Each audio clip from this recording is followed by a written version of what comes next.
The Lord be with you. And with your spirit. A reading from the Holy Gospel according to Matthew. Glory to you, O Lord. When Jesus saw the crowds, he went up the mountain, and after he had sat down, his disciples came to him. He began to teach them, saying, "Blessed are the poor in spirit, for theirs is the kingdom of heaven. Blessed are they who mourn, for they will be comforted. Blessed are the meek, for they will inherit the land. Blessed are they who hunger and thirst for righteousness, for they will be satisfied. Blessed are the merciful, for they will be shown mercy. Blessed are the clean of heart, for they will see God. Blessed are the peacemakers, for they will be called children of God. Blessed are they who are persecuted for the sake of righteousness, for theirs is the kingdom of heaven. Blessed are you when they insult you and persecute you and utter every kind of evil against you falsely because of me. Rejoice and be glad, for your reward will be great in heaven." The Gospel of the Lord. Praise to you, Lord Jesus Christ. Please be seated.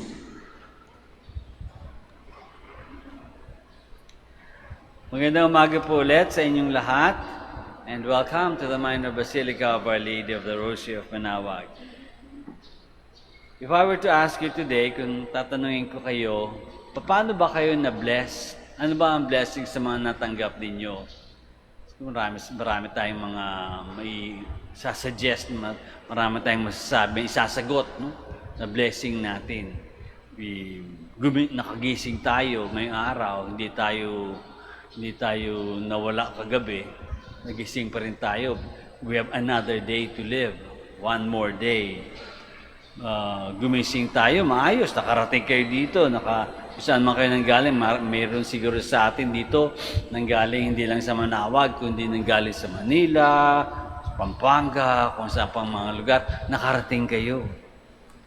Meron kayong sasakyan, o kung walang sasakyan, meron kayong pamasahe, meron kayong paa na nagdala sa inyo dito, meron kayong mga kasama, nakarating pa rin kayo.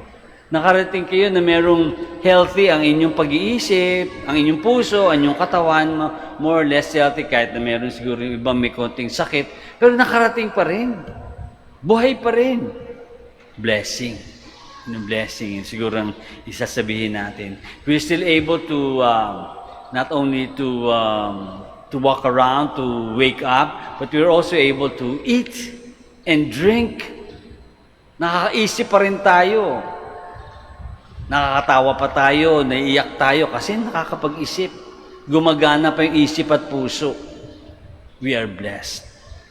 We are blessed dahil siguro nakapag-aral, marami siguro sa atin nakapag-aral naman.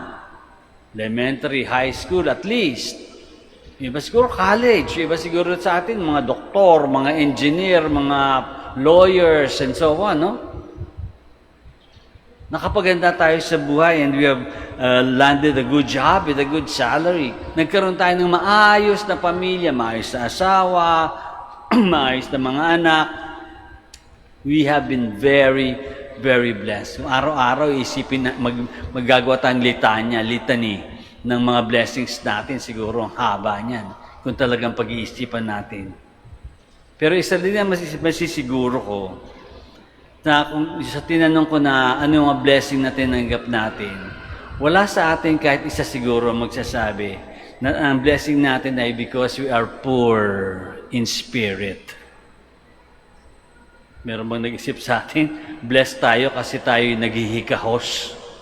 Meron bang nag-isip sa atin na blessed tayo kasi tayo may sakit?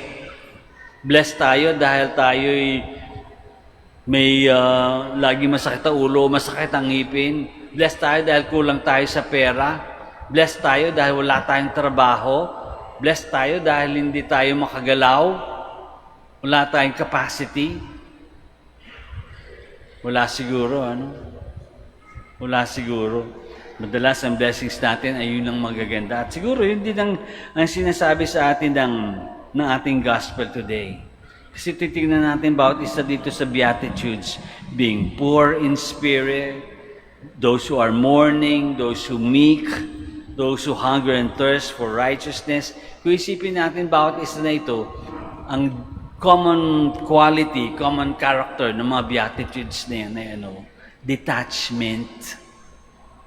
Hindi tayo nag-identify sa mga luho ng buhay. Detachment. Blessed daw tayo, pinagpala tayo. Kapag tayo more or less detached ng kaunti, in-enjoy natin. I mean, kailangan natin kumain, di ba? Kailangan natin may kaunting pera, kailangan natin nag-aral, nag-graduate, meron salary. Pero detached. Hindi tayo nag-identify doon, hindi tayo mamamatay kung wala yun. Hindi tayo masisiraan ng buhay kapag wala yun. Detached. Yun ang siguro tuturo sa atin ng ating gospel ngayon. We need to be detached from material things, riches, from power, from honor, from pleasure. Yung apat daw na mga bagay na pinanghahawakan ng tao. Pera, kapangyarihan, honor, and pleasure. We need to be detached from those.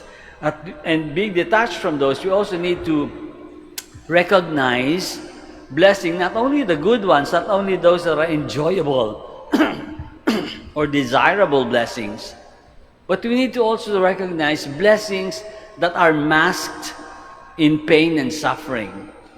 Blessing pa rin yun eh. Dahil binigay sa atin yun, kaya binigay sa atin, lagi natin yung sinasabi, di ba? Kapag meron hindi masyado magandang nangyayari sa buhay natin, binigay sa atin yan kasi merong dahilan. Merong patutunguhan, merong ambisyon, merong magagamit natin yan para bumuti yung buhay natin. Maging mas mabuti yung buhay natin.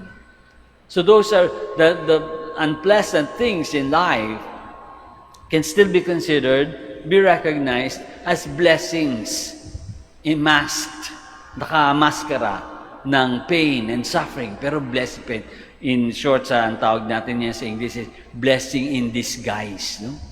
There are blessings in disguise. Meron akong nakita noon pa matagal na sinishare ko palagi sa mga tao, lalo sa mga recollection, sa mga klase, sa novices. It's a song called Blessings.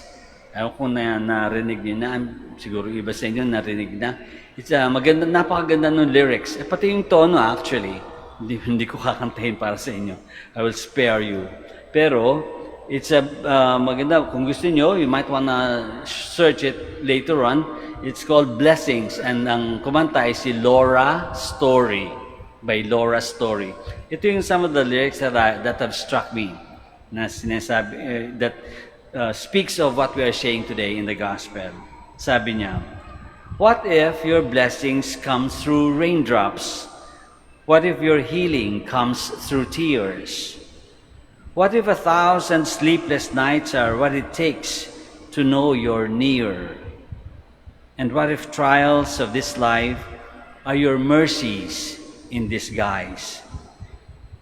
What if my greatest disappointments or aching of this life is the revealing of a greater thirst this world can't satisfy?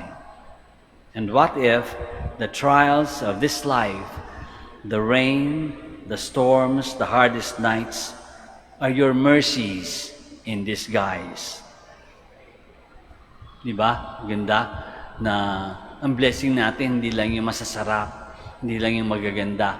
Sana ma-recognize natin yung blessings natin kahit dun sa mahirap at masakit at magulo. Siguro yun ang mga lessons na binibigay sa atin ng gospel natin ngayon. Una-una, hingin natin sa Diyos na ma-recognize natin, makita natin yung mga blessings natin. Hindi lang yung malalaki, kahit yung maliliit na magagandang blessings natin, sana ma-recognize natin, makilala natin, makita natin. Sana din, ma-recognize natin, hilingin din natin sa Diyos na ma-recognize din natin yung mga blessings na hindi masyadong masarap. Yung blessings na parang gamot, mapait, pero nakakabuti. Nagpapagaling. Sana ma-recognize din natin yun. So, dalawa na. Good blessings and not so great blessings. Sana ma-recognize natin. And finally, pinaka-importante, practical application. Sana tayo mismo, bawat isa sa atin, maging blessings para sa iba. At sana yung blessings ay yung masarap, mabuting klaseng blessing, hindi yung nakakasama ng pakiramdam. Pwede pa rin yun, di ba? Na tayo maging blessing na dahil tayo napasama natin yung pakiramdam ng iba, pero tutuloy sa something better. Hindi lang tumigil dun sa masamang pakiramdam. But in general, that we become blessings for others. We become instruments, agents, so that the lives of others will become better.